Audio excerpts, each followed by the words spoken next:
What's going on, guys? Today I'm going to be bringing you a little bit more advanced guide to be getting sub 4-minute kills and 1 cycle final phases at Nakatra. This is definitely a fairly advanced kill, and I expect you to know kind of how to use Necromancy pretty well in order to pull this off. I also expect you to have best in slot gear.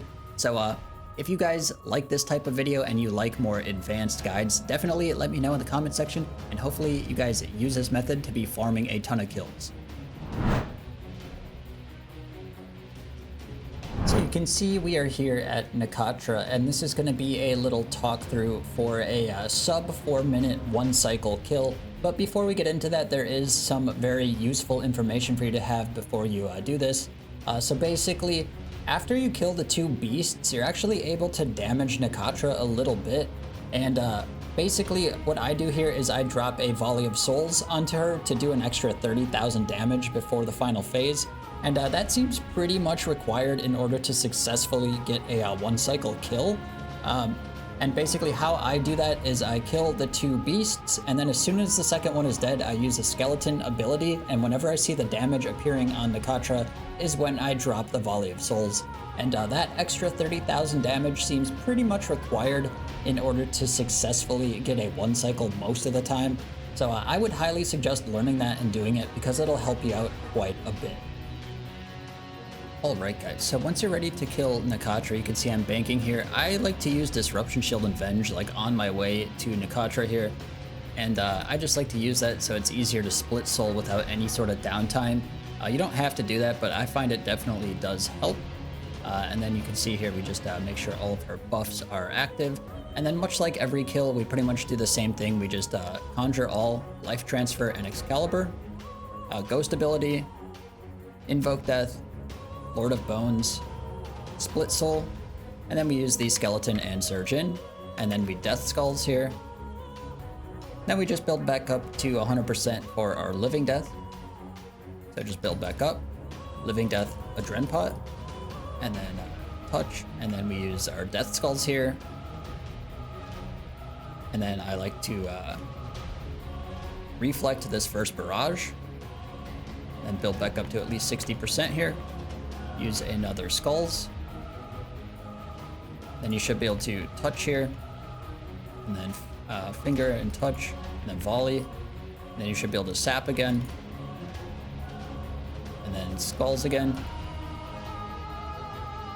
And then during this part of the fight, I just like to use some abilities to rebuild stacks here and do a little bit of damage, I guess. And then we Devo this, use Life Transfer, Fallen Bomb, and use your Lord of Bones again. And we like sap here and go into our tier 95 spec, Split Soul. And then we use our Skulls here. Try to get Skulls out as fast as possible. I got no procs there, which is a bit unfortunate, but it does happen. And then yeah, just continue to DPS here with your tier 95 spec. Just use a bunch of Finger of Deaths here.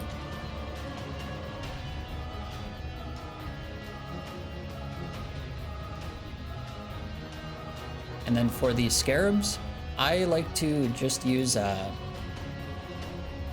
phased. For the Scarabs, I like to use a Vitality Potion. For the first beast, I like to use a Skeleton ability, and then just like some Finger of Deaths and a tier 90 spec. And you should be able to kill it with that pretty consistently. As you can see, just like that, you should be able to kill it fairly quickly. And then we just invoke death here, reconjure, target this thing, make sure you Ghost ability here. And then we do pretty much the same thing here. Ideally, you should be able to skull on this one, but it's still on cooldown for me because I was late with it. So you should be able to skull here. No life transfer right now. And we should kill it like that. And then we're just gonna skeleton ability. As soon as you see damage, drop your volley of souls out. And then you also want to cast Death Guard right after. And then we go into the realm here. We use Threads of Fate, target this, and then we use like sap, and then touch and finger, and you should do a lot of damage with those abilities. And then maybe sap again on this one. That gets the finger passed on this guy somehow. You can see we got the monkey and the squiggly lines. And then we just spam Lord of Bones here. Go to the croc, and then bloat. Build back up to 100 here. Use a skeleton, keep building to 100. and then Living Death Adren Pot, and then touch, skulls, and then Split Soul, cast your volley here, build back up,